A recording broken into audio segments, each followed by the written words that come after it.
Yeah, can I didn't bring. So now I we didn't need I don't remember see a this. D. It disappeared under my section. Well, I just see an A, B, and a C. Yeah. This one was a, Oh, okay. Oh, I see. The two A's. Yeah. That's what I Yeah. gotcha. Oh, the A. It's not. So this is D. and I have contacted the budget committee people, and we're gonna get something on the agenda So coming up quickly. my conversation on this, You have to go to public. okay, go to public comment. Barry? We are so long overdue for a budget meeting that, asking to do it now, we're gonna, waste time again, and we're gonna get to the end of our fiscal year and we're gonna lose money. We can only, of this 24,000, we can only carry over 10. And it's a crying shame if it goes back to the city and it doesn't go to helping make Studio City a better place in one way or another.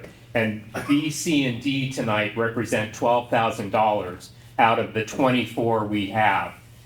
I mean, we're gonna have a hard time spending it all as it is, but if you push this off to another board meeting, it's just, we run the risk of not being able to get this stuff for our community before the deadline, which is way before June 30th, of actually spending the money and invoicing and giving it to Kim to pass along that the money's been spent. It's all gotta happen by Let me June. worry- Yeah, let me worry about that, and my. Well, I'm worried about money going back. I understand, I Okay, wanna yeah, so bring Go back the, and forth, okay? sorry, That's okay. go ahead. I appreciate it.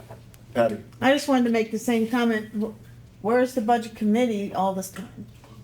We weren't given a chance to do anything with these, the budget committee meets when needed. No, I know. These were just Who's dropped. on the budget committee? I am Barry Weiss, Jen Bladen, Brandon Pender, and I'm so blanking. Richard, Kevin? He has just joined, Kevin has just decided to join as well, and Dimitri, the question was put out to you as well. We talked about it before, if you wanted to be on the budget. Huh? Okay, Right, we'll email. talk. Text. Yeah. So anyway, I So just there wanted you to say, I agree with Barry. I think, because there hasn't been budget meetings, all this couldn't go through budget. And so now we're coming down the wire to a final months. This, Yeah. there wasn't a, I'm sorry. No, I know it's not intentional, but now we're in a predicament. What has happened in the past is that I'm given this stuff and we set the meeting. We don't have regular meetings since there isn't always anything to talk about. So my thought would be bring this early April, and if we can't make it happen before the next meeting, then we'll bring these to the next meeting. But for many reasons, not just that it didn't go through us, but because the information is not there for people to digest. And we had a problem with that the last meeting as well. We didn't have movie night things attached. People, I remember Dimitri, had no idea what people were talking about, because people didn't see it. So I would like the chance to move this. Let's go for more public comment, Richard, then I'll come to you. Scott? So if I understand the teleconferencing and virtual rules and all that, you guys can vote for specific committees to meet virtual only. And I think budget and possibly bylaws and procedures would be two good committees that do not meet in person and only meet virtual for ease of scheduling and for the fact that those are rarely attended by anyone from the public. And it would be easily recorded if it was on Zoom, and you'd have a record to share with the board if they had any questions about something budget-wise that was coming before them. They could easily watch the recorded Zoom meeting to get the information they want, so you don't have to do it again at the board meeting. It may not be in time for this, but for future, I would agenda it next month, and we'll get 2/3 to at least do two committees purely virtual, if you guys think that's a good idea. That's a good idea. Beth? Kim, thank you for the last time we went through with trying to get the funding. It was much appreciated. I'm with the Studio City Beautification Association, and my question to you, Kim, is when we worked on the last project, we had to put everything in prior to the neighborhood council making their payment, or bond, whoever makes the payment. So if you want to go to your budget meeting and we start this project going, is that going to hamper us bringing this back to the budget committee? Because we had to pay for it last time anyway, and then Right. paid us. You know, there were questions, the project is apparently starting 6/1 and completing 6/15 is what this particular date is on here, correct? So that, If it is, it's the wrong date. We're really starting it like as soon as possible. Barrett, you want to give that? okay, well, this, I would need to work with the clerk's office as well. And if these dates aren't correct, this is another reason for having the budget meeting ahead, is because if these dates aren't correct, you need to get correct paperwork. So Mine says 4/1. that is date funds required, 6/1/24, apologies, and expected completion date is 6/15.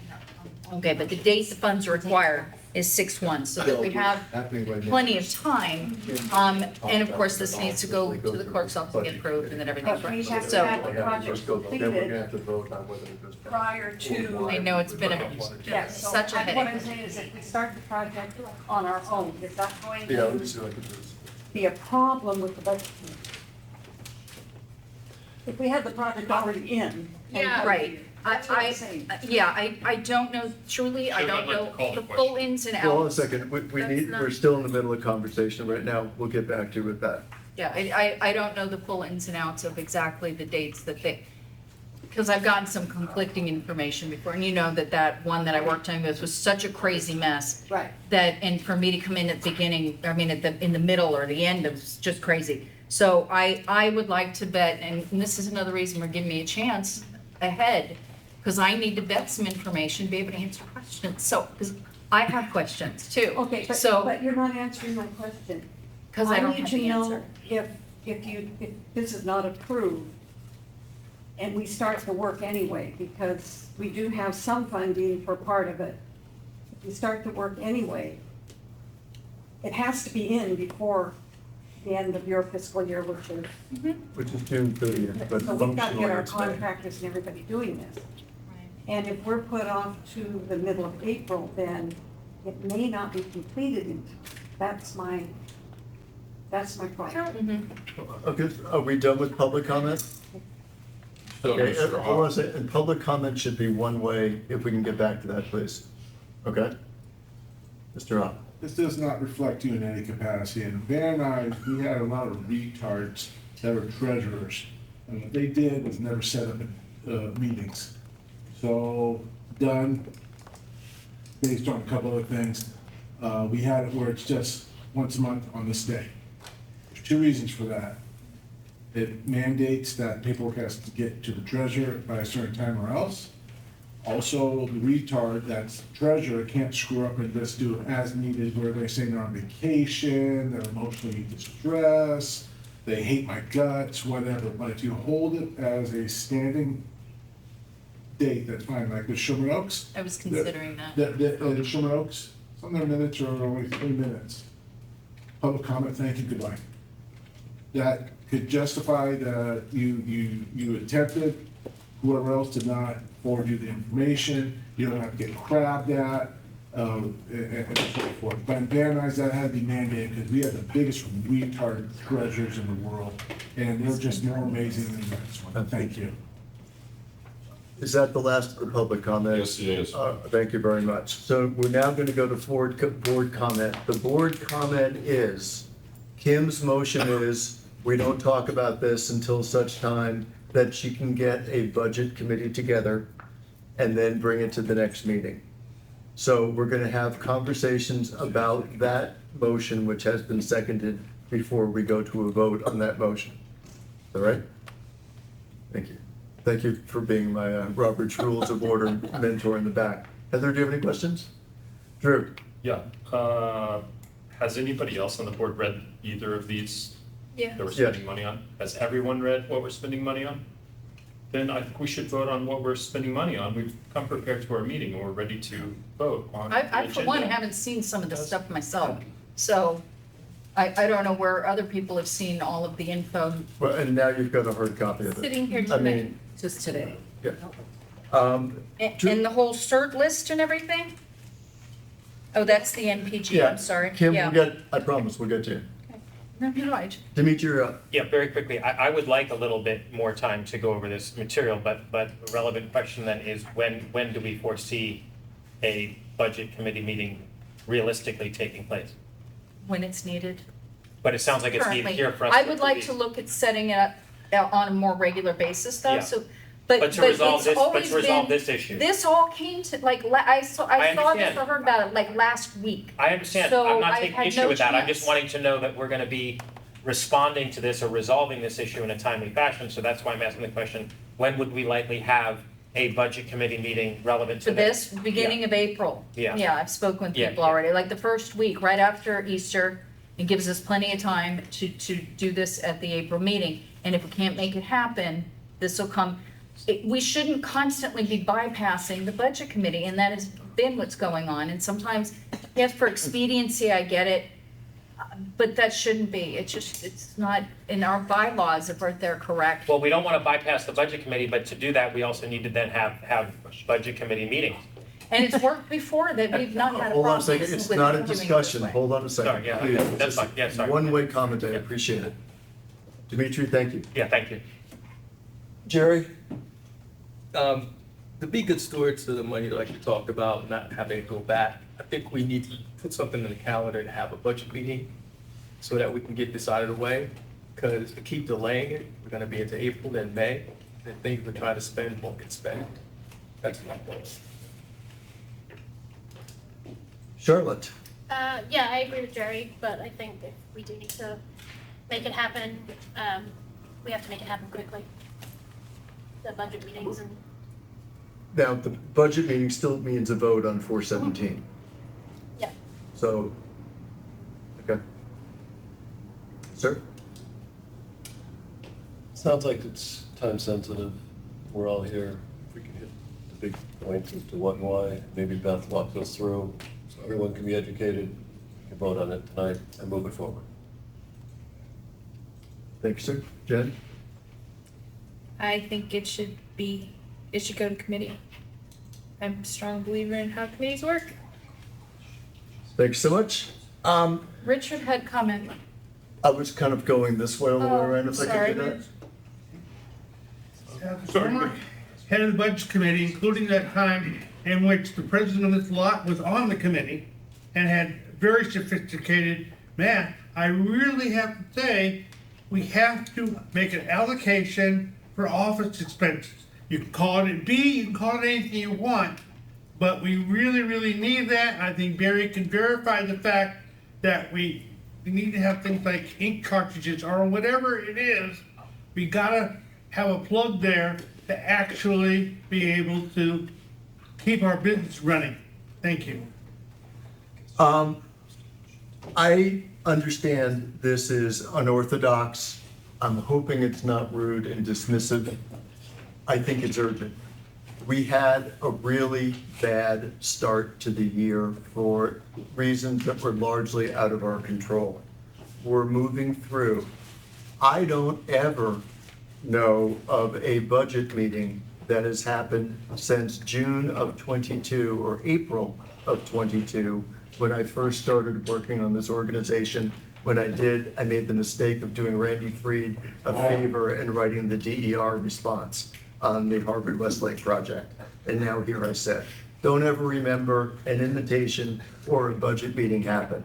I don't know and couldn't pick out from a lineup one of the people on the budget committee. Kim said, I've reached out to them, they're still involved, they're still into it. I don't know when the last budget committee meeting was. It's a different year. We can set up a protocol that we do that. We can do it virtually. We can do it once a month for 15 minutes. That would be great. For right now, it's getting warm outside. It's getting dry. We want to get plants in the ground. We want to move forward. We're all here. I'm suffering from my own learning curve, but I'm wasting a lot of time spinning my wheels. A lot of people put a lot of work into putting these together. There are three issues here. One is the Studio City Beautification Organization, with whom we have partnered time and again to sit there and do the same thing and support a local 501(c) with a project that we're likely to do anyhow. And we know that we're just holding it off because we want to cross the T and dot the I's of doing the favor of meeting with the budget committee, whom I don't know. I think that's a mistake. I think we need to move ahead with beautification. The other piece is the emergency supplies. We have $5,000 worth of gear out there. We've done a bunch of CERT pop-up drills. We are a node for disaster recovery. I was sitting there 3 days ago with the son of a friend of mine who's a professional firefighter, and I explained to what we had in terms of CERT. That's a big deal. But when I opened the kit up during the CERT pop-up, Jerry and I were talking, it looks like an amazing first aid kit for your home. But if we start having an event where we need to put 12 or 15 people in a sling, we're gonna go through our gear really quickly. This is only doubling down on that which we have done and for which we've been lauded and makes us safe. When I spoke to Lorenzo about this, I said, look, I'm breaking the rules. I feel badly. I feel it's urgent. I have hard copies of the document. For the CERT document, for example, you can see the spreadsheet in back that Jerry put together. And Lorenzo's point was, we kind of know what it is. We really don't need to have a list of the number and size of the Band-Aids that you're going to put into the emergency medical kit. Now, there are some other issues here, but this is not an unfamiliar nonprofit that we need to check out to make sure the money isn't paying for a Russian bot. I mean, this is beautification for Studio City Beautification. It is putting more and better gear to make the investment we've already made fine there. And the other one is the technology. And Kevin can talk through a shadow invoice of what needs to happen. When we looked at the technology in the office, this was printed at Kinko's on my corporate credit card. I probably paid for half the printing, half the printer with what it cost to actually print this stuff, because we can't do bulk printing on a printer that hasn't been sold since 2018. It has not been in stores near you since 2018. And I was It should be replaced. So we should replace that now, because that is literally costing us money. We're here. It doesn't take all the money. I appreciate the fact that you did a far better job than I had of forecasting our expenses moving forward. But we're still looking $12,000 to $15,000 after these common sense, reasonable expenses to known entities. The budget committee can meet and find out what's going on. The fact that we can roll 10 grand max forward from one fiscal to another doesn't mean we should. If we're left with another $15,000, one of the ones, and I love that this came through, so Kim and I are texting back and forth to each other, and then Julie Houlihan, ex-board member, comes up and says, I've been reached by the Walter Reed Middle School. Is there any money to give instruments to the kids? Yes, we'll probably find a way to give some musical instruments to an LAUSD underserviced public school. We'll probably find a way to do that, right? So this is what we need to do. So the budget committee could get together, figure out what's going on, and figure out where these buckets go. Because if you look at the budget that Kim has spoken about, we haven't really reformulated it since, I mean, there's big buckets of money in there for elections, which we're not going to have within this fiscal year.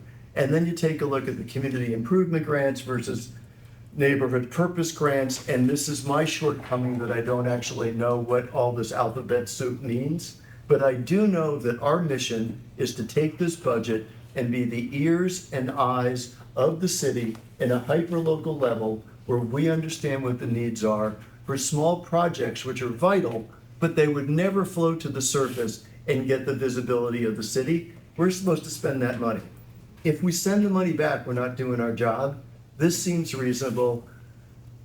I respectfully disagree with Kim, think we shouldn't move this, we should nail this out and then get much better guidance with what we do with the rest of the money. Because the city is slow.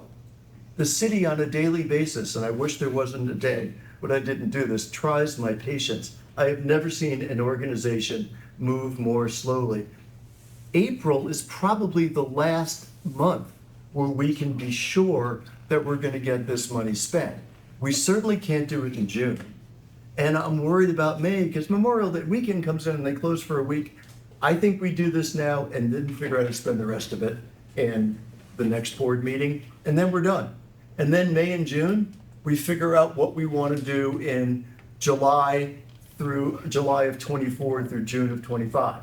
So do we call for then, to vote on So we her need to motion vote, well, first, and actually, then there's we- still are more board comments going through there, so, and I'm sorry for taking so long, right? Point of order, we call for a vote.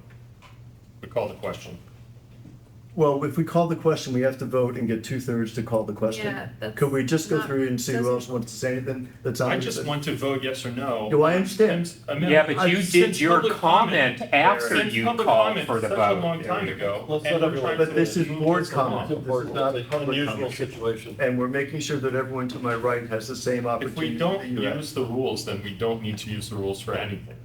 I got it. But, pardon? No. If he calls the question, it's a motion, and you have to vote on it. Before. Okay, so let's have, we have to now have a vote on Brandon's. Now, call the- public comment too. Oh, Drew. Sorry. Drew? Drew's motion. Yes. Okay, because I thought you said Brandon. Yeah, I did. Okay. Second. Okay.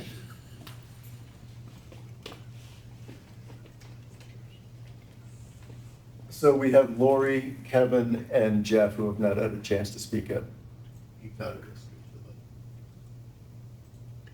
So are you calling us? By the way, the printer could have been purchased. Hold The on. point No, is no, that this no. has dragged on for such a long time, and that's why I'm calling the question, because we have drug on forever, whether we're gonna vote on what you want to vote on or not, with your motion.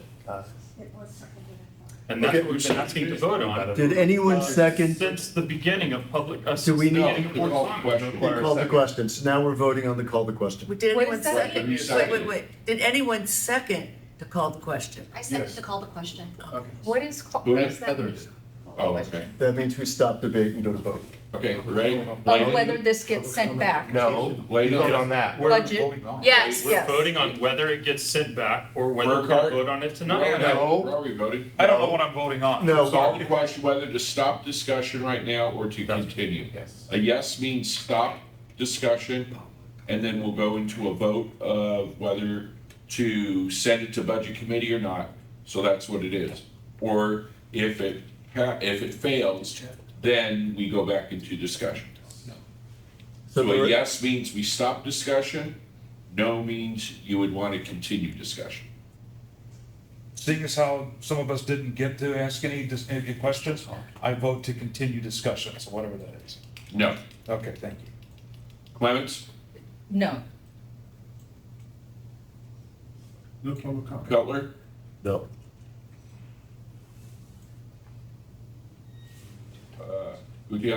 Gatiahonis? Sorry. It's okay, no.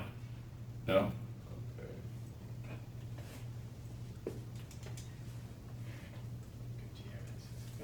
Okay. Hardwick? No. Larson? No.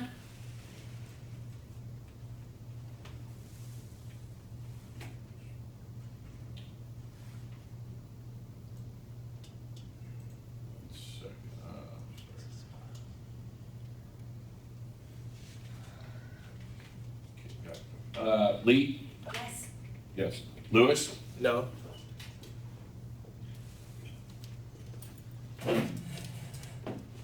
Meehan? No.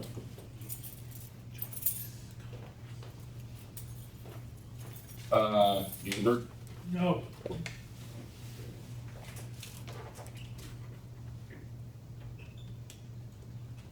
Rittenberg? No. And Shaw? Yes. Okay, 3-10, the motion fails. So So you go back to motion to send the item to budget committee. So we're still on public committee, we're still on board comment, Laura. Okay, I think Chip is absolutely right. It would be just criminal to miss an opportunity to spend all of our money on neighborhood purpose grants and to beautify the, to make Studio City better. It wasn't our fault that we had a rough start at the beginning of the fiscal year. I think we just need to act now and spend the money, and I think these are really good ways to do it. And with due respect to Kim, and I totally understand where you're coming from, this is not how it should be, but given the urgency, I think it's important to get these expenditures done now. No, we don't need bandages tomorrow. That's one we don't need to discuss tonight, but, and certain things like a printer, which we absolutely need, there is money already in the budget for it. And actually, I was gonna move along to that one at least and try to, call it 450 or so. Let's get that approved tonight. So I wasn't gonna completely abandon all these things, but, I think you would have been fine, actually, Chip. We could have talked more about that. I know that's been an issue. Yeah, no, and thank you, and I also want to make sure I respect the budget committee process as well. I just wanted to understand, and I think, how soon could a budget committee meeting happen? It's at the beginning of April, whenever I can get beginning of people to form together. I was reaching out to people already to see when they were available. Okay. So, but I wanted to wait to see what happened here before formally going through all the motions to Thank do you. that. Okay. That's all my questions. Thank you. Jeff? Yeah, well, let's spend the money.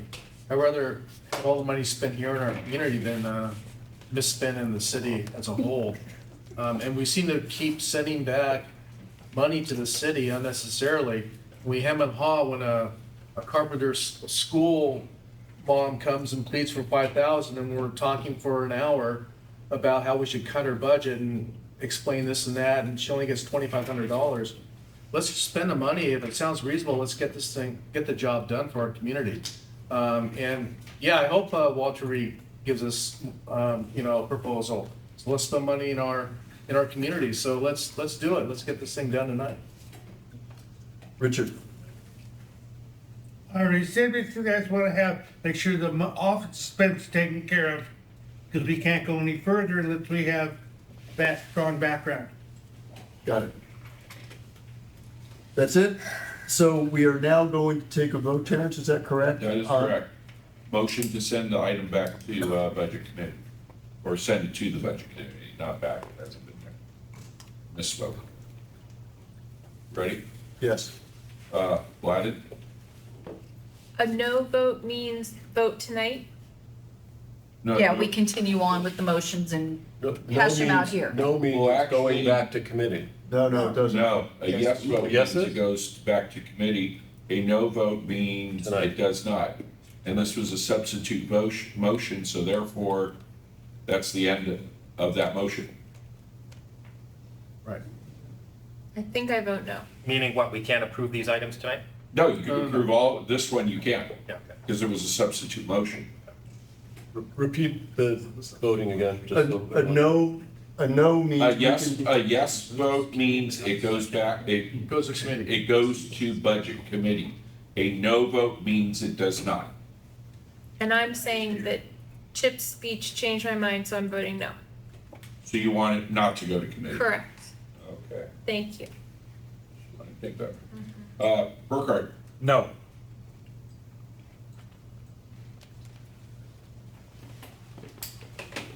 Clemens?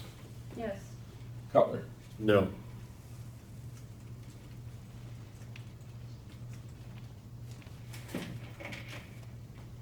Okay. Gatsionis? No. No.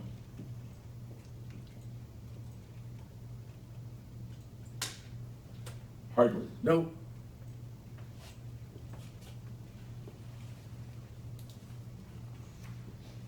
Larson? No.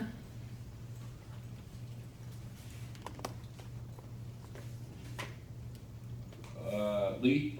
No.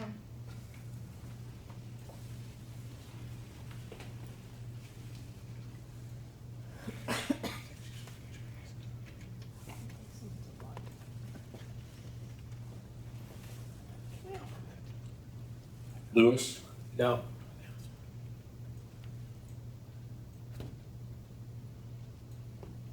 Meehan? No.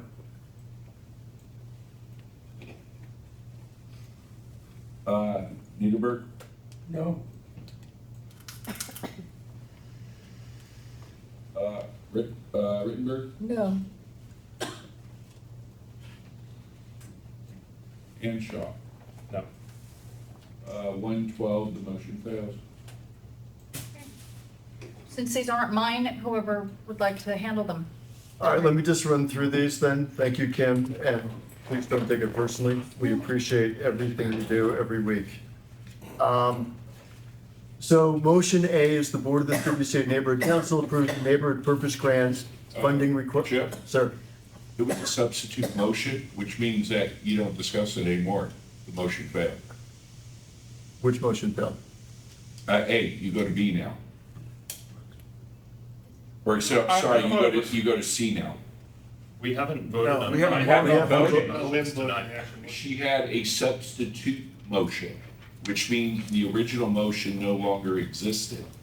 No, I don't. Yes, that's No. exactly what. nothing was substituted out of those three. The first one was, No. it was to send it back to committee. And they voted not to. We Right, voted not which to send means back to that committee. you We're gonna had vote a on it tonight. substitute motion. The first motion did not exist. That's parliamentary procedure, but if you guys want to do it differently, go right ahead. Make a motion for A. My fault? No idea. Can someone make a motion for A then now? I move. No, that A we was your approve B, your C, monthly and D as expenditure in B. reports. B With is that- the- Revised B, can we make a motion for B then? The B was the substitute. How are we not voting on B, C, and D anymore? Yeah, no, I don't. I No, didn't. you're not voting on B. C and D you can vote on. Can I make a new motion to vote on a revised B, like a B.1, B.2, or something? That's not how it works. It's on the agenda. It's on the agenda. We can vote on it. It's on the agenda. We voted to vote on what's on the agenda. That's what we've been doing the last 30 minutes, is voting to vote on what's on the agenda. Because she said she didn't want to vote on what's on the agenda. She wanted to go back to committee. She We all wanted a just voted substitute motion. for it to go. Okay, You can vote tonight. Okay. And her substitute covered all three. It wasn't just covering the first one. She wanted all three to go back. And they Okay, said no. I didn't understand that then. But that's what the intent was. Let's vote on B. Okay, so we're Vote on gonna, B. so Well, we need, okay, yeah, So- we need to discuss it. the Board of the Studio City Neighborhood Council approves a neighborhood purpose grant funding request for up to $5,000 to Studio City beautification for the purpose of enhancing the east side median located in the middle of Ventura Boulevard across from 10730 Ventura Boulevard. The SCBA, via its sister organization, Studio City Residents Association, will give appropriate acknowledgement to the SCNC in its semi-monthly newsletter. The SCBA will give acknowledgement to the SCNC on the SCBA website. So, You need a second. Second. thank you very much, Brandon. Sure. So public comment. Do you want to go through a quick history? I was just gonna say, the language here for the recognition of the SCNC is exactly the same as the last time the SCNC board gave beautification some money. So, whoever wrote it back then, I don't recall who it was, but I thought it was a good thing just to have in writing that the SCNC got credit in a couple different places, for where the money was being spent. I agree, I was on the website. I'm sorry, I wait my turn. Is there, Apologize. a public comment, Mr. Hop? Okay, it has nothing to do with the merit of the association, but when it comes to paperwork, I am very copious. Maybe retarded sometimes, but mostly copious. I always check the IRS, see if the IRS letter has not been withdrawn.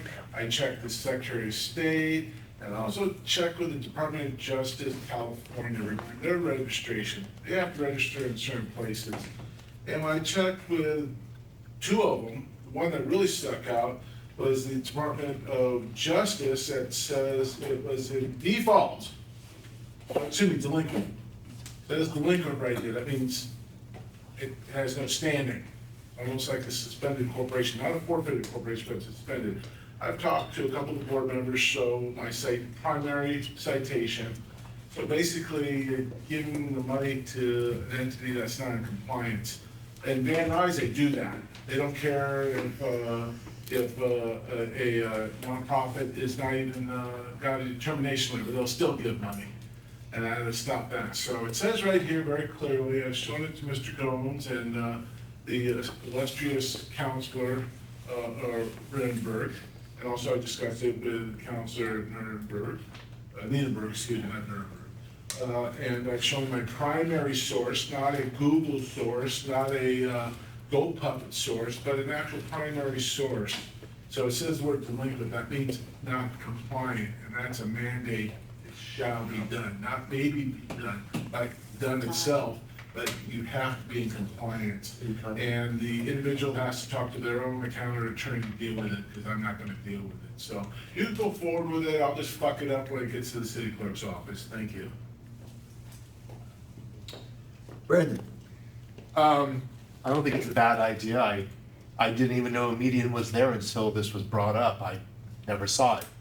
But one thing I do have a problem with on the motion, you got 1 and 2 about acknowledging this neighborhood council. Nowhere does it mention whether or not there's actually gonna be a physical sign in the median. There might be, there might not be. But if there is a physical sign, sometimes the SCBA would put a sign there. You're basically donating $5,000 to a project that's gonna cost a little over $10,000. Half of the money is coming from here. I would like to see something, maybe a C, I know, an amendment, I'm sorry, saying if there will be a physical sign on this median, that the Studio City Neighborhood Council must be on that sign. If you're gonna pay for half of this budget, you should be on any sign. There might not be one, but if there is one, you should be on it. I yield. It's not wide enough at that location. Some are, but that one is too narrow. Thank you, Mr. President, acting president of the SCRA. Any other public comment? Peter? Maybe we could add it with a 2-point font. What do you think? I appreciate it. Any board comment? Yes, I have a number of questions on this. This is the median that is right across from the Boulevard Hotel, correct? Okay, I went by and I was surprised to see that you're asking money for this, because it looks nicely planted, actually. So I don't understand and I'm not sure who did this, but, and I blew this up to show, these are nice native plants and quite pretty. I'm happy to pass this along to everybody who'd like to see. Anybody like to see? Can you? It rained. The irrigation, if you'll see in your, I just took these a couple days ago, by the way. Right, it rained. And so the plants, a lot of the plants came back. We didn't lose a lot of the plants on there, but the irrigation system was run over and it has to be replaced. The boulders have to be put in to stop any more destruction on that median, and the trees need to be planted. And there is a tree on there too, but what are the boulders? It sounds like a lot of these plants will go away. I think it's quite pretty. And what I saw on the website for the East Side Median was also very different looking. It had some trees and some native flowers and it looked nice. This also looks lovely. They were run over. The whole thing is damaged. The entire median is totally, the reason those plants came back is because of rain. We've been without irrigation for how long? And they came back because the rain we had in the summer. They were different. But otherwise, it wouldn't have come back the way they have. And so we need to stop any more destruction of that beautiful median by putting the boulders in. That was our solution at the beautification board. It is very narrow though. If the boulders go in, are just the plants gonna disappear? Is it gonna be all boulders from one end to the other? Oh, no. And because when the last time a truck went over it, the wheels were actually on either side of the curb of the median. Because it's so narrow, the median fit between the wheels of a larger SUV, and it mowed everything down. With those boulders at each end, it's gonna help stop a car like that. And are the You have plans- Another idea for mitigation on that, that was the only way we could mitigate. And are a lot of these gonna be reused, or Oh, is it yeah. you're gonna try to, so will the job still cost as much as what was Well, you have- estimated? Yeah, no, I do. estimate there. Was it, because that included plants and such, and, And trees. This looks gross, but I'll eat it. trees in. And it also has to be cleaned out from where the damage was done. okay, So there's, okay. Yeah, that was my big question that I didn't understand. yeah. Is your vision to have it look like what was on the website, or what it looks like? Are you gonna keep what's there? Because that's very It's nice. gonna be, well, I believe is he putting in 2 more trees It'll look like it was on the On the website website, before it yeah. was hit. plus the boulders? Yeah, the I didn't think there long-term was design plan much has there. been to put some tree cover in there and all the way up Vineland, because it's a big open area where the pavement is baked. So for the past 5 years, beautification has been working on putting tree cover up and down Vineland and also extending to Ventura. Yeah, no, that's needed. Any other board comment? Can I clarify? Yes. We're talking about the median strip, not the curb, Yes. correct? So that the photos that Kim had, I think, of the curb, It's the In median. the middle of the street. so it's this In bit between. here? Right, and when I say Okay. curb, it's the curb of the median in the middle of the Yeah, street. but the. Perimeter. Yeah. Yes. It's like at an angle so you can see But it. these photos look like they're from the streets, yeah. No, you No, can't it's see not the on the street other side, behind it's it. in the middle. Street. It Oh, looks like okay, so that. it's- Looks like Okay, Looks right. like it. But it's all not become Yeah. landscape architects. No,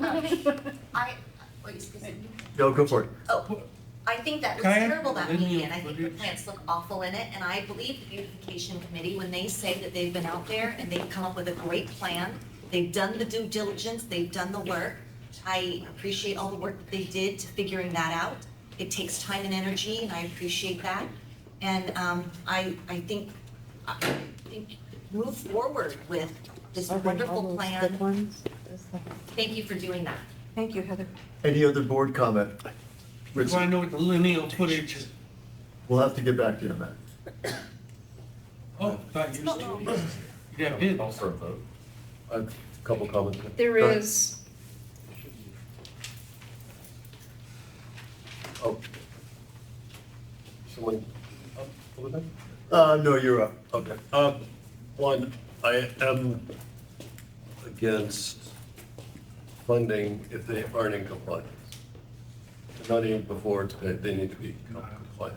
That's just, I'm not sure what he's talking about. I'll have to check with our CPA. She does all of our filings for us. Would you like to see this, right, sir? And no, we can verify, we can go verify, I trust that, but if we're going to give them money, then they need to be okay. 501c3 If we're compliant, not, all we of will that, that would be kind of negligent on our part, Yes. if it's been brought to our attention. So the support will be conditional on them becoming compliant. That's one. Two, a little concerning about this bid in front of us all. It says irrigation, rework existing system. It says if any valves need to be repaired or there are additional irrigation repairs above the budgeted amount, SKLD will advise prior to completion. It kind of reads to me as if they haven't fully vetted what's needed, yet they've given us a $2,100 number that may or may not be accurate. So it's kind Well, of a it's line at item least that. allowance? It's an allowance? It's Well, at least that and maybe more, but you're not, the 5,000 isn't for the whole project anyway. Well, we're 50% of your 10. Right. Or we could be 40% at the expense. Yeah, Right, it but goes that's up, on but them. Right. I'm concerned about proceeding without this contractor knowing exactly what his scope of work is. Why would you enter into something where you don't know the scope of work? It's a small median, turn on the water and figure out, can't. It what? got run over. The whole thing is damaged. Okay, So we can't turn it on to see what's underneath there, what has been damaged. the valves need to be replaced, need to be repaired. And Studio City Beautification has given the 2,100 to start that process. So we're really looking at the 5,000 under the boulders. And they should be able to give you a worst-case scenario if they had to repair it all. They really should. We ran into a problem in bid, our median, with $7,500 just to repair some bids. It could be. And we're still waiting for money from CB4, but we might get a grant, it's promised, but you should know what you're entering into. We understand that, but we won't know the full amount until they start digging it up and putting it in. You're right, they should give you a worst-case bid. We'll ask him for a worst That, case that scenario. really should, no, otherwise it's kind of like the old contractor, here's a change order, here's a change order. After you signed, not really the best course of action. Not for public money. Are they asking us for more than 2,100 if it runs over? No, it's Potentially, no, our 5,000 is capped. Yeah. But if we're gonna participate in it, I think Should be on. there's more eyes, you know. You're It's a actually little just telling concerning. us to go back and say thank you. Yeah, I think, Yeah. you know, you should know before you get Before we- trapped. I Thank think you. it's only Are fair. there any other comments, or could I come up with a revised budget based on his? I'd like to propose an amended motion. The amended motion will read as follows, and then hopefully we can vote.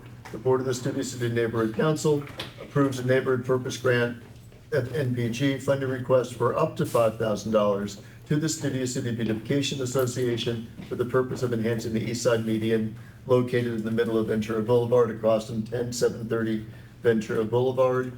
Points 1, the SCBA be its sister organization, yada, yada, will give appropriate acknowledgement to SCNC in its sending monthly newsletter. 2, the SCBA gives acknowledgement to the SCNC on the SCBA website. 3, this is new, SCRA must be compliant with nonprofit standards of nonprofit. You mean certificate. SCDA? SCBA, okay. SCBA, so SCBA stands on its own. SCBA must be compliant with nonprofit reporting standards. Governmental. And governmental for, requirements. as per the last time we did this, SCNC requires that plants put in with our funding are native plants, which is what we did the last time, and it was minimus. I mean, I think there was one grass that had to be changed from last time, it's not a big deal. So that's what I propose. Can I have a second for my amended motion? Second. Can we have a vote on that amended motion? Got comments first. Pardon me? Public comment. We have public comment on that. Thank you. I see no public comment. Appreciate the point, though, seriously. Now we can vote, Terrence. Okay, so it's compliance with the nonprofit standards and native plants. Yes, sir. Those are the two, that's the. Those are the two additional ones, yeah. Correct, got it. Okay. With that said, Gladden? A yes Lady, by vote, the way. it's okay. A yes vote means It's what? Bladed? Yes. Oh, I'm sorry, That's Bladed. okay. Bladed? Please tell me what a yes vote means. A yes vote means you're approving the amendment of the two additional items. Oh, yeah, yeah, yeah, The yeah. nonprofit and Yes. the native plants. Yes, thank you, Bladed. yes. Burkhardt? Yes. Clements? Yes. Cutler? Yes. Gats, Sionis? Okay, yes, Yes. yes. Okay, Larson? Yes. Lee? Yes. Hardwick? Yes. Lewis? Yes. Meehan? Yes. Newberg? Yes, but Rittenberg. it should be Yes. nonprofit law, not that. Yes. And Shaw? Yes. Okay, unanimous. Now we need a vote on approving the motion. Right. I still have a question, though. The boulders here, it says 10 Already called. for a granite vote. and then 16 boulders? Is that correct? You're each talking about Already one on called each for a end. vote. Why are we back at Are we comments? doing comments again? Did we, I'm sorry, did that You cease? just called for a vote, and now we're back at comments. You voted on the amendments to the motion, now you're voting on the entire motion. I didn't Okay, think so we were are done we with doing comments. comments The again? comments are on the entire motion as amended. Last vote was just for the amendments. Right. But the question was, we're back to comments again. Yes. Public comment. We had actually stopped board comment and started voting. Sorry, That's okay. I'll skip it then. Terrence, so we're back to voting to approve this or not? To finalize it Yes. with the amendments. Yes. Okay. Gladden? Yes. Okay, Burkhardt? Yes. Clemens? Yes. Cutler? Yes. Gats, Sionis? Yes. Yes. Larson? Yes. Lee? Yes. Hardwick, Yes. Lewis, Yes. Meehan, Yes. Niederberg, Yeah. Rickberg, Yes. Shaw. Yes. 1300, motion passes. And we will put a plaque on it and name it, Kim, after you. It'll be no more. And it's not by me, I see it constantly, so. Etch it in the boulder. This median loves you, Kim, as you go by. Because if it's metal, it would be taken and sold as Yes, it scrap. would be. Okay, so, can I just go to, is it okay if I do this out of order? It doesn't matter. We'll go to B. So Yeah. B is a survey of the technology in the office. Admittedly, when we did this, I had not had the conversation with Kim about needing to withhold $13,000 for anticipated monthly expenditure from now through the end of the quarter. But Kevin took a look and has spent a lot of time online at least, and Jen was part of this as well. So Kevin, do you mind going through what the technology is? Yeah, absolutely. I don't know if you want to pass out the handout if folks do need I- to see it. But essentially, it's just a handful of items, right? So one of them is a small laptop for use for data capture at events, as well as being able to display for meetings such as this, so that we don't have to bring in personal devices for that, and allows the committee to collaborate with one another. It would be a shared device. The second item is a Canon color laser printer. As Chip had talked about, he needs an ability to quickly and inexpensively make copies, black and white, color, scan, so we don't have to engage in outside service. It would sit securely on the RadNet network so that more than one person can utilize it at a time and be shared during committee meetings as needed or as folks are working in the office. The next item is a small storage card. The one that is currently being used in the camera as we speak is very, very old and is a knockoff of a knockoff. And so we hold a lot of data on there for these meetings, and we only have the one. So as we all know, one is none, so we would like to have another storage card. Lastly is a desktop device, so that once again, more than one person can work in the office. This particular desktop also would enable us to access software packages that do mapping that will help us be able to propose traffic calming, as well as access some of the sites. It has enough memory and processing power to be able to be a modern, useful device. And then the last item is a monitor to go with that desktop, which comes with the cables necessary and the mouse and keyboard necessary for use. So, as Chip said, we've done quite a bit of research on where and how much. These were the best prices we could come up with, based on the items and their availability. Happy to entertain questions. Mr. Niederberg. No, a couple of years ago, we had to get new laser cartridges for our printers. It was $800. How can we, lower the per copy price? That's a very good question. So these use readily available cartridges that you can get online or anywhere and don't require something special. As I believe Chip pointed out before, our current printer has not been updated in a very long time. It hasn't been sold since 2018, I believe. So therefore, you're buying a very rare item. So this would lower that cost. Adele and I had talked, and Jen and I have talked as well, about the need for some mapping and some of the stuff we're doing along the river. And, mapping would be hugely valuable for us as we take a look at what's gonna happen when this all gets done. Taking a look at a map and seeing where the cut-throughs would likely be, where traffic is going to, like where the bridge of death that Dimitri had pointed out over here in Valley Spring. Starting to put those pieces down would be very helpful in terms of how we're gonna work on transportation. I spoke with Lisa Sarkin, and the idea of having an interactive map of our region, so every time there is a case study that's brought up in land use, we could drop the address there, and we could get some high school kid to come in and create it so it becomes interactive. So you hit that icon and drop all the way down to the case number and all the way down to all the information about that particular building project. So all of that would need to be supported by a bigger computer. Yes. Great. What? Let's do it. I'd like, I have some questions. Okay. I have no problem at all with the printer and the memory card.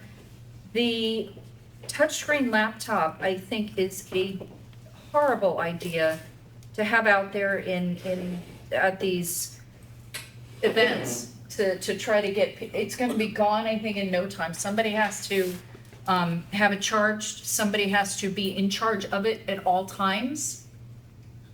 And Barry's, you're getting pointing at you. You're there all the Brandon's time, pointing so. at you. I just think that is a horrible waste and it'll be gone in no time. We had a little crappy phone at my office that was being used for something, like $100 phone, and it's in an office building down in West LA, and it was gone in a couple of weeks. We left it at the office there and it's sitting. Somebody came in at some point and took it. We don't. So anyways, I think this is just an awful idea, that one.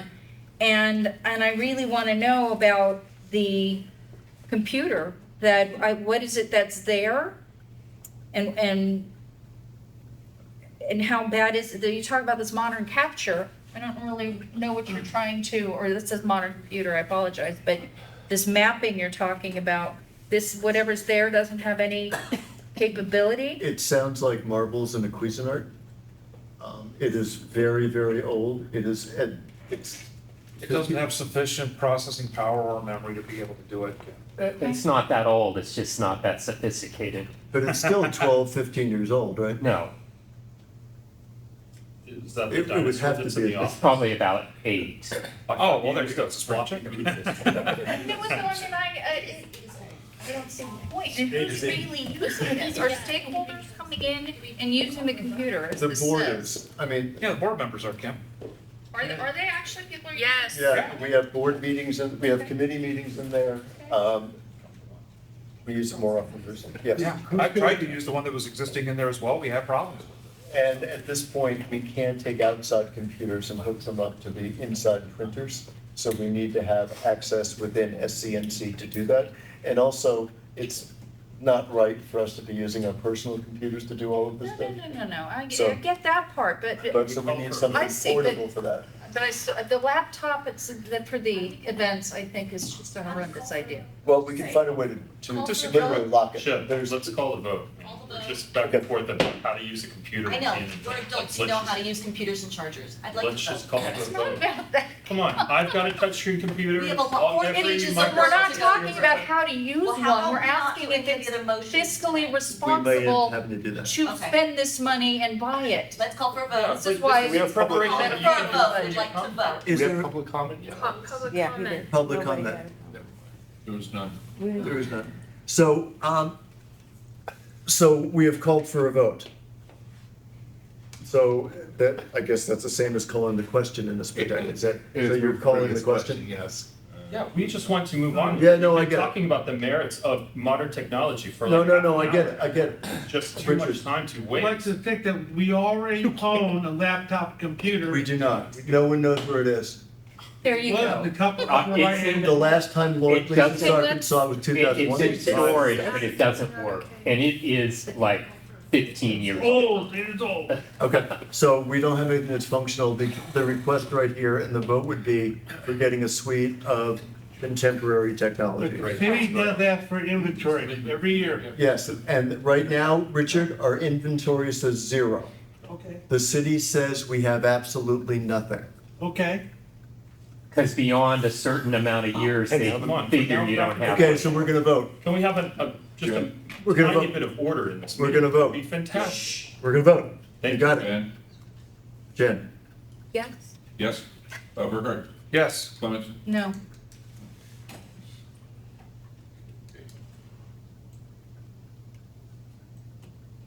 Cutler? Yes.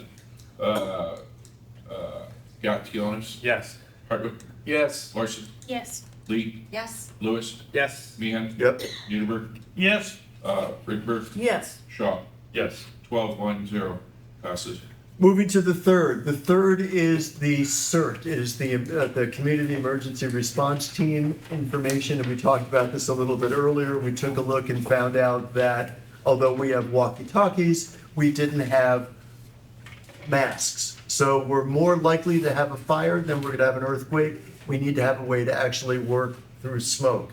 We didn't have enough bandages and that sort of stuff to go through it. We did an inventory. Also in this inventory here on the pack are solar generators so we can charge phones, lights, flashlights, and the walkie-talkies. So nothing here is crazy, nothing here is irresponsible. Jerry and his team have done a great job going back and competitively pricing this, and I ask you to approve it. Are there any public questions? You have to second it first. I'll second. Thank you, sir. Was the other one seconded? Yeah. We did. Patty? I just want to say, we've worked really hard on this to be diligent about what we want to purchase, how we want to purchase it, and our big earthquake could happen tomorrow. We need to get organized and get this stuff in. Thank you, and I appreciate the back and forth, that's all you guys go through. I know this was a lot of work. Quick question. Some time ago, $5,000, I believe, was spent on the case. No, Is this not what we're just the talking case, about? it was, There was actual.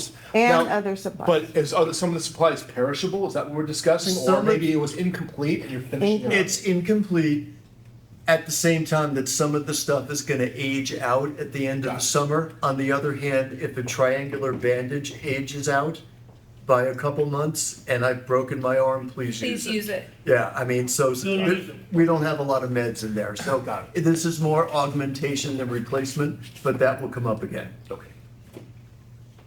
Any other questions? Would you, Jen? I'm sorry. Yes. Are we going to board? Are there board comments? Yes. So what Brandon was talking about, we did just vote on this recently and, or a year ago, 2 years ago, something, $5,000, and that bought just not all of the kit. I think the kit was supposed to be 6,000. I foresaw that this was going to be a constant thing that we were gonna be asked to put money in. And here we are again, another year, another 5,000. It was great up forward because training was involved too, but this is, I think this is outside of, I just think it's outside of the neighborhood council purview. Most people don't even know where this is. What if the few people who do are not well and can't get to it or something? I think this is such a waste of money and that we're constantly gonna be throwing money at it again and again. I think emergency preparedness is smart, but these things were already being asked for more money and newer radios. Weren't these the radios that were just bought a year or two ago? I think it was 3 years ago. We're not actually paying for the new radios, they're being replaced. Jerry knows the ins and outs of this. Okay, so there's a group called a Neighborhood Team Program that LA runs with the LA Fire Department. They give guidance and coaching to all the neighborhoods on how to handle major disasters. The premise is if there's an earthquake or something serious, there won't be enough first responders to get out to do everything. So they're training volunteers to be able to handle their neighborhood, to go out in areas and assess the damage, report back to like a central command, then share that with first responders so they can determine where to go because they can't go everywhere. When we do these pop-up drills, we not only find out which resources are depleted, we also learn about different items that we need that we didn't know when we first had the first $5,000, which was about 2 years ago. So with the coaching of the fire department and some of the advisors, we created this list of items that we said we'll need if we have a disaster, so we can be better prepared. And this is through the learnings of the pop-up drills. I've already been on 3 of them across the neighborhood, and when you do the pop-up drill, you really learn what you need to have out there. And this list is a list that we put together with the advisors that say to complement what we have, this is what we need. Now, a lot of this stuff in here is equipment, which shouldn't perish or shouldn't get damaged enough to have new ones. After this list here, the only thing we're gonna need next is probably bandages and things like that. But this complements what we had before because we didn't know what we know now about what we were gonna find when we had those drills. Jerry, and to Kim's point, could you forecast what the cost would be on an annual basis to replace those perishables that age out? I mean, so just, I mean, not right now, but like over. Okay, I could. It should certainly be something that's in the budget. If we're gonna have a $300 or $500 cost for ibuprofen, and I don't think it'll be that high, Yeah. it shouldn't be a surprise. Like, for instance, in there, it's $200 to take care of the perishable items we expect between this year and next year. Because once we get our gear, that's not gonna go away, Okay. right? This is now $10,000 to this, which is quite considerable, of taxpayer dollars, by the way. And we also will not have dollars towards perhaps the school, or, you know, I know everybody's anxious to spend money, but there are a number of other entities which have come to us. And I didn't like this the first time around, frankly, but I support it at least for the training and whatnot. At this point, I don't think we should grow our kits to some tremendous thing where we can't be the only place in Studio City either that's stuff. But we we're the actually only place are. in Studio City that runs the disaster. Call to vote? Yeah, Call to we're vote. ready to vote on this. Richard? Yeah, as ACS number 14225, I can say that what he's saying is truthful and accurate as far as what's going on. I cannot say I cannot spend this money on my own. I have my own ham equipment and stuff like that and other stuff. What I'm saying is that it is, I think, something will be worthwhile to have. Again, I'm not saying which items should be repaired, but I'm just saying that we should have something going on that makes us the go-to. Is it okay if we go to vote? Please. Vote. Terrence? Jen, you still, yes? Yes. Okay, Burkhart? Yes. Clemens? No. Cutler? Yes. Gassionis? Yes. Hardwick? Yes. Larson? Yes. Lee? Yes. Lewis? Yes. Meehan? Yes. Schubert? Yes, Rittenberg? Yes. Shaw? Yes. 12-1-0, motion passes. Okay, so we're out of finance, we're going into sustainability. Could you talk real fast on what Ainsley's doing with Sustainable Saturdays? Yeah. Ainsley's putting together blasts for Saturdays about things that are sustainable. That's all I got. So what's going on with that is there were a number of. Oh, sorry, Chip. Okay. Okay, there were a number of topics that were put together, everything from rodenticide to, you know, the story was don't poop in the green can, right? We were talking about the fact that there was a misnomer where people thought that dog poop, because it was organic, going in the green garbage can was okay. We've discovered that's not. So there were about a dozen of these one sheets that were there, which sustainability came up with, because no one's gonna argue with the picture of the cute little bunny and stuff, right? Exactly. So what Ainsley and Jen and a few other people have done is activated our social media. So basically Instagram, Facebook, and Nextdoor. What? No Facebook? Just Insta, okay. So on Saturdays, every Saturday, Ainsley will drop one of these flyers out in Nextdoor and Instagram, so that over the course of time, people will get very used to seeing information that they can use from the neighborhood council. They'll become educated and they'll start to follow the neighborhood council. We're done with sustainability. I don't think there's anything else. Both Tony and Ainsley are out.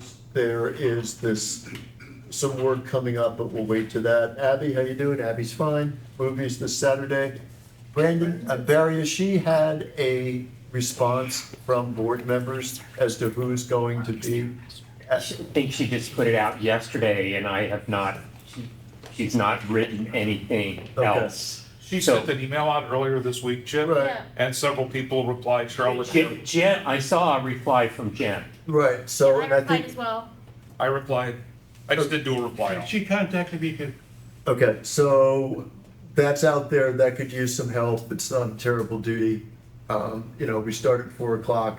The movie starts at 7:30, at which point you can drop to the ground and combat crawl out. No one can see you. But we really need like 4 Clean at up. 4 o'clock And then 4 people that maybe come at 6 or 6:30 can stay till 9:30 to put stuff away. I can be there. And we may be able to put stuff away once the movie starts, sometimes like 8:30, we can start kind of putting things away, even if people Thanks, are Drew. still coming to get food. Okay, so there's that, all right, let's just burn through some, this is where Did that, he leave? Yeah. Drew had to leave. He's gone. He's gone, he's big. Okay, so government affairs, we're gonna burn through these. Barry, you are up with motion A. Motion A is the Board of the Studio City Neighborhood Council opposes Council File 24-0131 for a report back with a list of corridors that would necessitate the removal of parking spaces and vehicle travel lanes to install Tier 1 protected bike lanes in the bicycle enhanced network, Tier 2 bicycle lanes in the bicycle lane network, as well as mobility elements of the transit lane enhanced network and neighborhood enhanced network. The SCNC does not support the removal of parking spaces and vehicle travel lanes until mass transit options are vastly improved in the city of Los Angeles, which could take decades and decades. Furthermore, the SCNC believes the language in the council file is far too vague. This motion is also to be submitted as a community impact statement, CIS, to council file 24-0131. Public comment? No public comment, board comment? Call the vote? Call the vote. Okay, Jen? Yes. Burkhart? Yes. Cutler? Yes. Gassionis? No.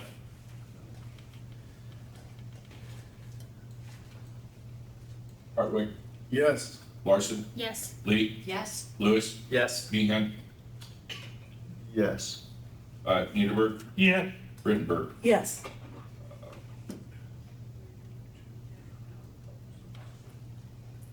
11, 1 no, and 0 abstentions. It passes. Okay, motion B, the Board of the Studio City Neighborhood Council, SCNC, opposes Council File 24-0147 to prepare and present an ordinance that would establish a new density bonus for large family units in multifamily buildings with the following provisions. 1, exemption of the square footage of the 3rd, 4th, and 5th bedrooms and 3rd and 4th restrooms from the floor area calculation of large family units. 2, allow for an additional story of height beyond existing zoning restrictions and bonuses for developments consisting primarily of large family units. The square footage of the additional story shall be limited to the total exempt square feet in the project. 3, requirement for a 99-year covenant ensuring that the units will maintain the same unit mix of large family units and will be available to households at 120% of the area median income. 4, the bonus will be additive to existing bonuses and TOC provisions. Bonuses, quote unquote, have gotten out of control in the city of Los Angeles. Developers love these bonuses and greatly profit from them.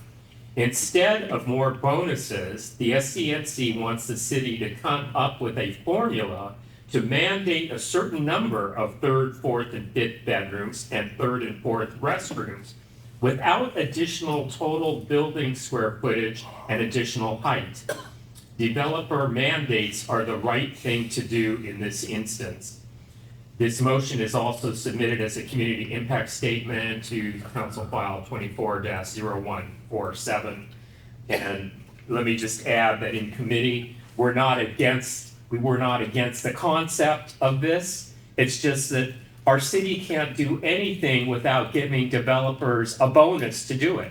Let's just make them a requirement to have a certain mix instead of these bonuses that we keep getting, which give us a 94-foot proposal at Sportsman's, you know, it's just goes, the bonuses go on and on and on. So this is really a statement against the bonuses and not a statement against the mix in residential housing. That clarification helps a lot. Thank you. Is there any public comment? Is there any board comment?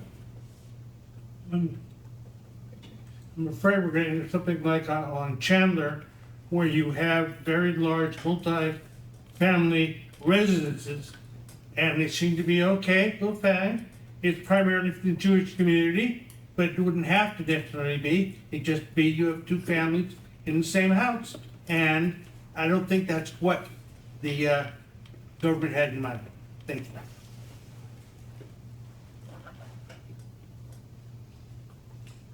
Any other comments? Go to vote. Lennon, Yes. Burkhart, Yes. Clemens, Yes. Cutler, Yes. Gassionis, Yes. Carter, No.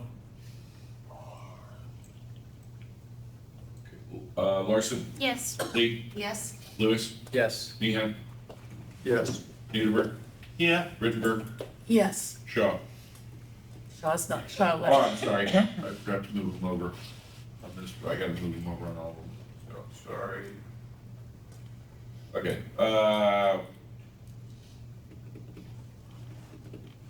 11-1, it passes. Okay, motion C, the Board of the Studio City Neighborhood Council supports Council File 24-0036 for the Bureau of Street Lighting to report on the feasibility of installing solar-powered lighting in streetlights when responding to lighting outages due to copper wire and power theft incidents or other maintenance issues. This motion is also to be submitted as a community impact statement to Council File 24-0036. Public comment? Board comment? I did have a question. Wasn't there a pilot program for that? For the, solar powered lights? Wasn't there, didn't we There was vote a- on like a $200,000, it was a $200,000 pilot program for such? Well, it was the feasibility of creating the whole network to be solar somewhere down the line. This is just saying to do it where there's been theft of copper wire or of the power source. I was just curious what the outcome was. I recall I it don't being think something we've gotten the different. report back yet. So this is looking into the feasibility of using solar-powered lighting where there has been a theft. Right. But not generally speaking, in other words, not. It would be more targeted because it's so expensive when they have to fix just a small area that doing the solar where it's gone out would probably be cheaper than putting the wiring back in. And quicker. Yeah. Yeah. Call the vote. Vote. Terrence?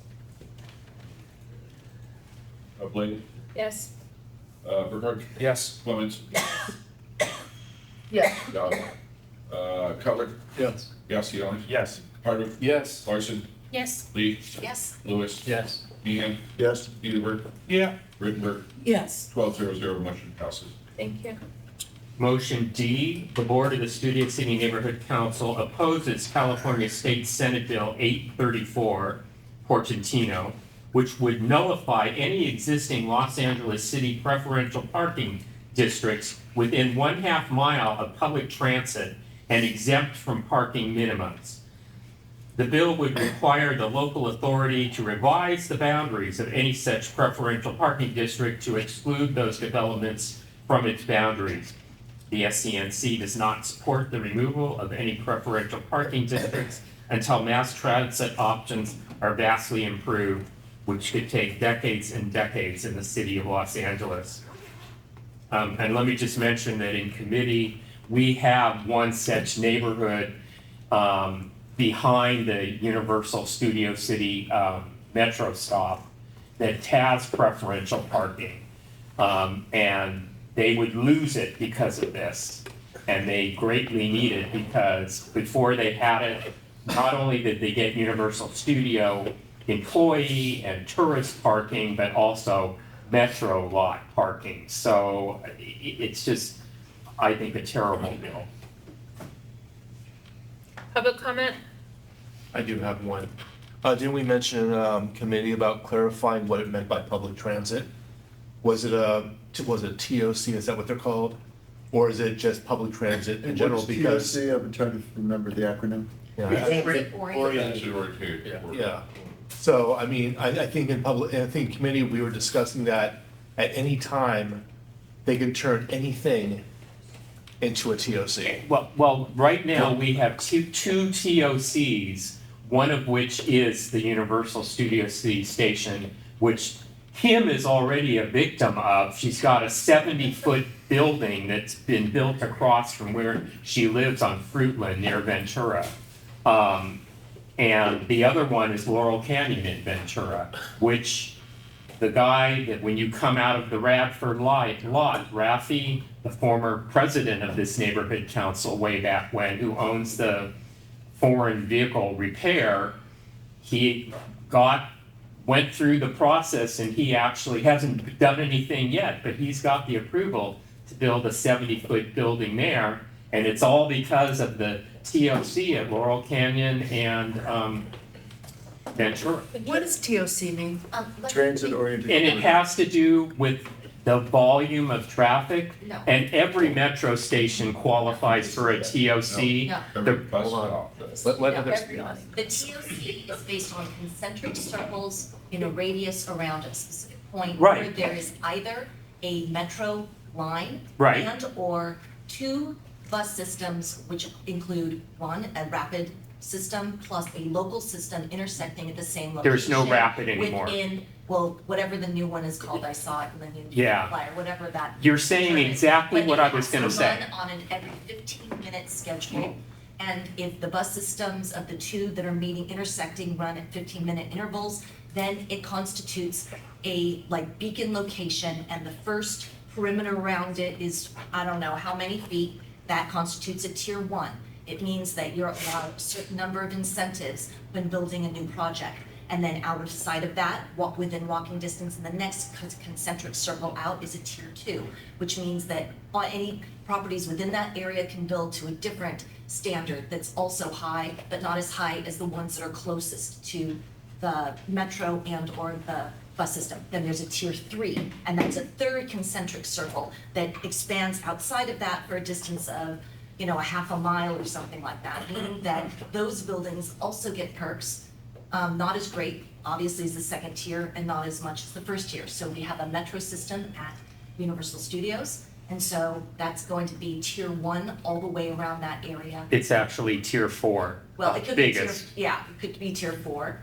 Or, I'm sorry, I think I went backwards. Yeah. 3 is closest, tier 4 is right on top of it, 3, 2, 1, going out. It's 750, 1,500 feet, Yeah. and then a And half it's mile. as the crow flies. It means it does not mean that you have to be able to, walk directly there, but the distance is measured as the crow flies, which is direct radius. So you get all of those tiers around each of those nodes, and that's what he's referring to. And Ventura Doesn't and, it also anticipate transportation systems that don't even exist today? yeah. I And mean, also Ventura and big, Laurel didn't qualify until they started running the Studio City Dash bus at 15-minute intervals, which it doesn't probably even need to run at, but I swear to God, Metro got LADOT to start running it at 15-minute intervals weekdays during rush hour, just so they could qualify to cross with the 240 Metro bus that does run at 15-minute intervals. And you just mark my word, they're trying to do that at Coldwater and Ventura too, because all they gotta do is get a bus on Coldwater running at 15-minute intervals or less during rush hour to intersect with that 240 that's already there, and we've got another TOC. Could we vote? Sure. Ready? Yes. Okay, Blaine? Yes. Burkhart? Yes. Cummings? Yes. Cutler? Yes. Galciano, Yes. Harder, Yes. Larson, Yes. Lee, Yes. Lewis, Yes. Meehan, Yep. Muneberg, Yeah, Riddenberg, Yes. it's unanimous. Okay, moving to E.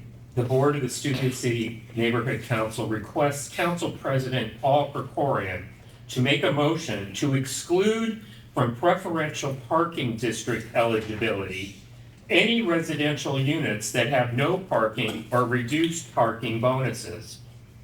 And just to be clear on this, we have a unit at 12750, under ED1, which is gonna be 5 stories. It's on Moore Park, just to the east of Coldwater. 5 stories, and it will have no parking. Now, that's gonna, if any of the people that live there have cars, they're gonna be parked in the neighborhood. So they've gotten this bonus. So then, when the neighborhood says, we can't park anymore because all these cars don't have a place to park and they're out on our street, should we be giving them preferential parking on the street at the neighbor's expense? I mean, and this is right on the other side of the Alcove neighborhood that's already trying to get the PPD for being near Sportsman's. It's ridiculous. Public comment? I do have one really quick. I think we're turning into San Francisco where people will park 3 blocks away in a parking garage that costs as much per month as their rent. That's gonna be where the money's being made, parking garages. That's all I have to say. Board comment? Call for a vote.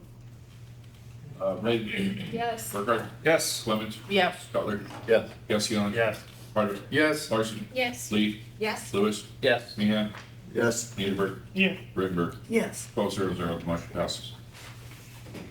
And motion F, the Board of the Studio City Neighborhood Council opposes Council File 23-0623, in parentheses, the ED1 ordinance, unless amended to include the following amendments, 1 through 6, and guidelines 1 through 10.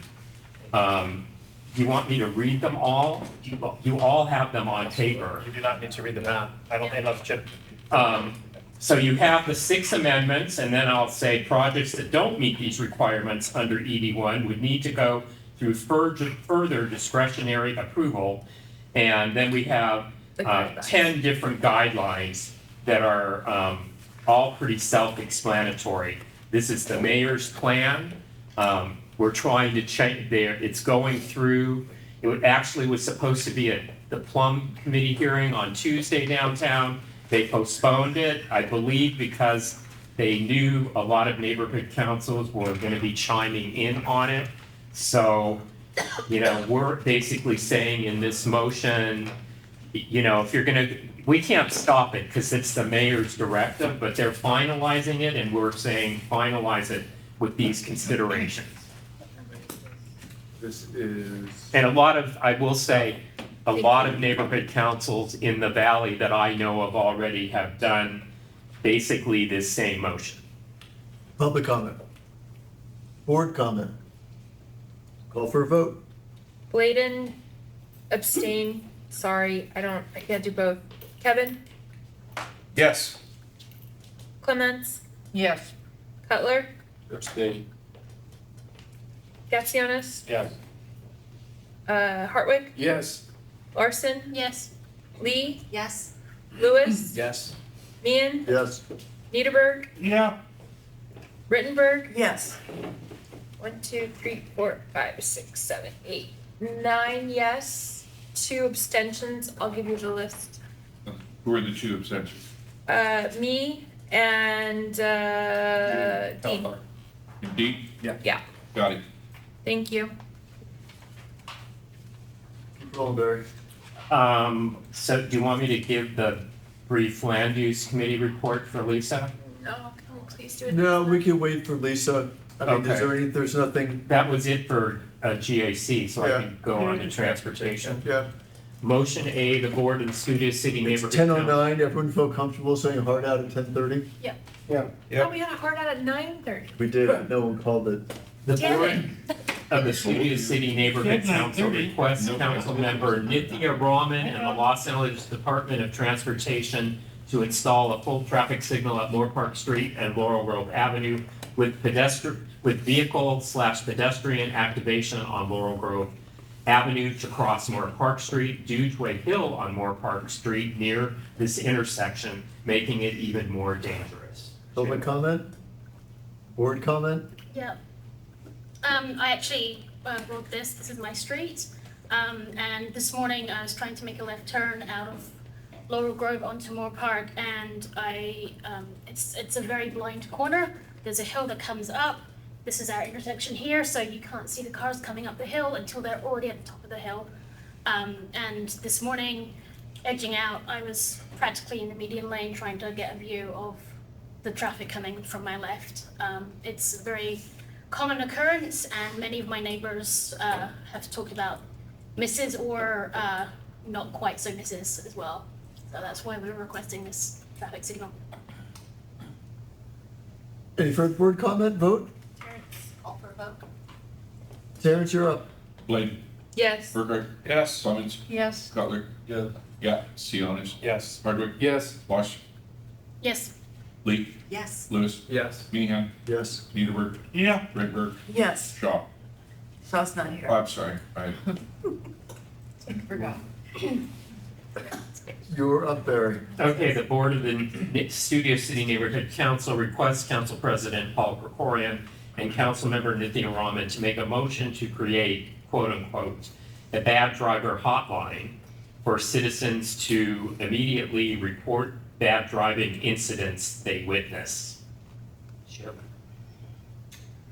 Yeah, this was actually sort of a hybrid of an experience that Charlotte had in New Zealand, where there is a very strongly functioning program where drivers can actually call essentially a vehicular crime in progress.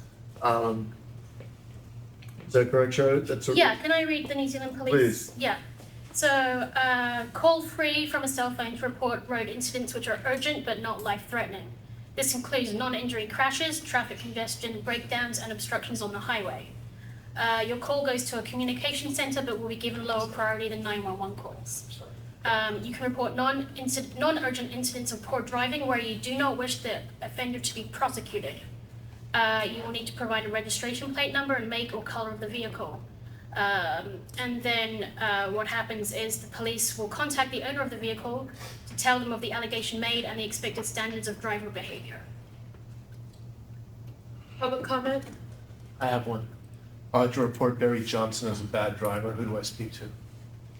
Chip. 311. It's as easy as that. There's gonna be a lot of people abusing this system just for shits and giggles. I think it's a bad idea. I like what she said about hotlines, but knowing society the way it is these days, it's gonna be a hot mess from second one. The way that they mitigate that is you do have to give the incident plate number and so on. This car was driving, swerving in the freeway lanes. It is a notice. It's not a prosecution or a ticket or anything like that. So you do just get a letter to say, hey, what's your behavior? And 99% of the time it is legitimate. I don't know this for a fact, but I would assume Kiwis are slightly better citizens than we are in Los Angeles. You'd be surprised. There are some idiots out there too. Board comment? I totally agree with Brandon. I think it's be an incredible waste of money. There's no way to enforce. There's no way to prove if someone just calls, and people are jerks. They will just call up and. They have your phone It's number if you terrible. call. Okay, Well, we're gonna give them your number, Barry. Use your Google Voice phone. that's easy to get a Google burner number, you know. Really? Jeff? Yeah, this is kind of, I don't know, I mean, it sounds like good in theory, but, you know, I think a state law would have to be passed to really make this applicable everywhere. And secondly, the police have enough on their hands, they're short-staffed. You know, who's gonna be, you know, sending these letters out, police staff, they're busy trying to, you know, keep their heads above water right now with the lack of staffing, so I just think this is just not the right thing to do. Vote? Blaine. Yes. Burkhart. Yes. Clemens, No. Cutler, No.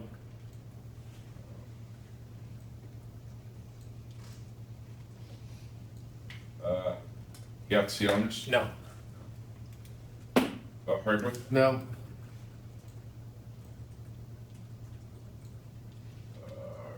Larson, Yes. Lee, Abstain.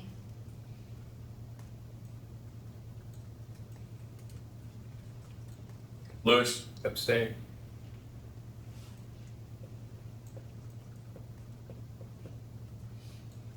Meehan, No, I just don't see this being enforceable.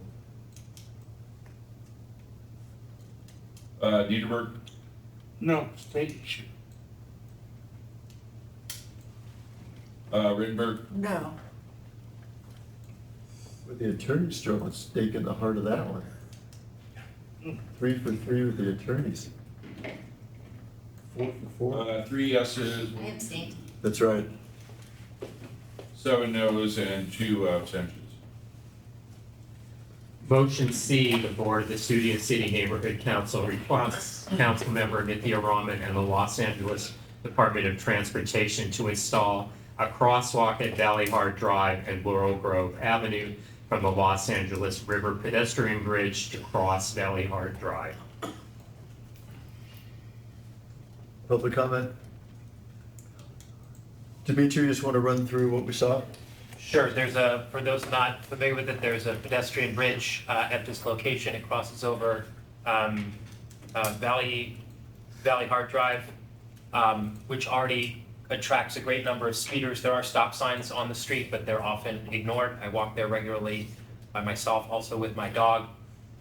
There is almost a virtual blind spot where you come off the pedestrian bridge to what is a stop sign, but it seems to be an accident, potential fatality waiting to happen, just because of the pedestrian bridge, the people routinely not stopping at the stop signs, and the blind spot that I mentioned. And I think a crosswalk that clearly indicates to drivers that there are potentially pedestrians coming across would be in order here. Public comment? Board comment? We took Sydney there, Sydney agreed to do it, it'll just be paint, and worse than, as Dimitri explained it, there's also an ADA ramp. So there's a wheelchair ramp that drops you out into a blind corner, Jesus. and it's like something out of the Addams Family. So, they've agreed that they would go in there and do that. So why are we voting on this? We're They voting. need this in writing. Okay, all right. Lee, Yes. Burkhardt, Yes. Clemens, Yes. Cutler, Yes. Yatsianis, Yes. Hardwick, Yes. Larson, Yes. Lee, Yes.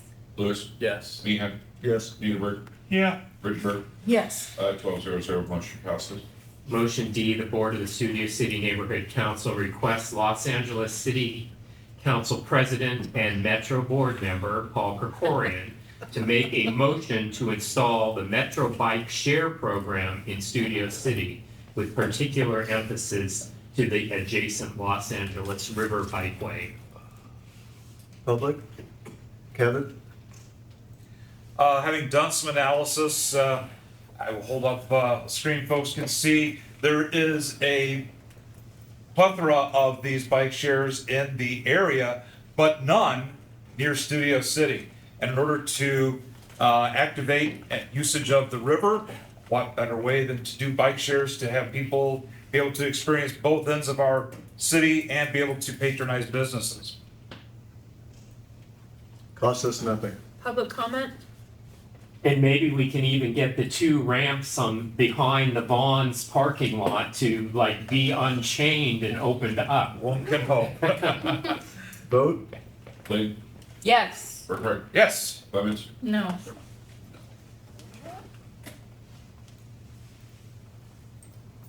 Cutler, Yes. Yatsianis, Yes. Hardwick, Yes. Larson, Yes. Lee, Yes. Lewis, Yes. Meehan, Yep.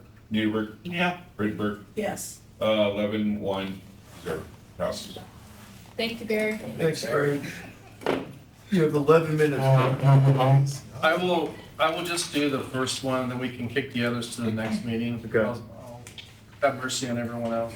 But I asked that they be put at the front end of the next meeting. Fair. Do that. All right, motion A, the Board of the Studio City Neighborhood Council, SCNC, supports Council File 23-002-S100, Title AB 1990, Criminal Procedure Update, Peace Officer Authority, Shoplifting Arrest, Misdemeanor Warrantless Arrest. Current law defines shoplifting as entering a commercial establishment with intent to commit theft during regular business hours where the value of the property does not exceed $950. Shoplifting is a misdemeanor. A law enforcement officer may make a warrantless arrest for shoplifting only if there is probable cause to believe a person has committed the offense in the officer's presence. Criminals know about this limit on the ability of a police officer to arrest someone for shoplifting. AB 1990 would change the law and authorize a peace officer to make a warrantless arrest for misdemeanor shoplifting not committed in the officer's presence if the officer has probable cause to believe that person has committed shoplifting. The bill would also prevent a person arrested for shoplifting to be released with only a citation. This common sense bill would give our police a tool to incarcerate shoplifters who've been plaguing our local businesses for some time. Our city council should enthusiastically support this legislation to help our struggling businesses to reduce rising theft. This motion is also to be submitted as a committee impact statement to Council File 23-002-S100. It's kind of a no-brainer. Public comment? I have one. Brandon? What is Gascon gonna think about this? It's a state, that'd be a state law, so, I mean, and we don't know if he's gonna survive in the fall, so. David, any point of view on it? I was just gonna ask. Been here for a while. Been here for a long time. Board? Vote. Blade, Yeah. Burkhart, Yes. Glenn, Yes. Cutler, Yes. Capsteon, Yes. Hardwick, Yes. Larson, Yes. Lee, Yes. Lewis, Yes. Meehan, Yes. Mueller, Yeah. Rittenberg, Yes. unanimous. If that is all we have, if Jeff is going to push those forward to the front of the next agenda, I move that we adjourn. Amen. I so. Second.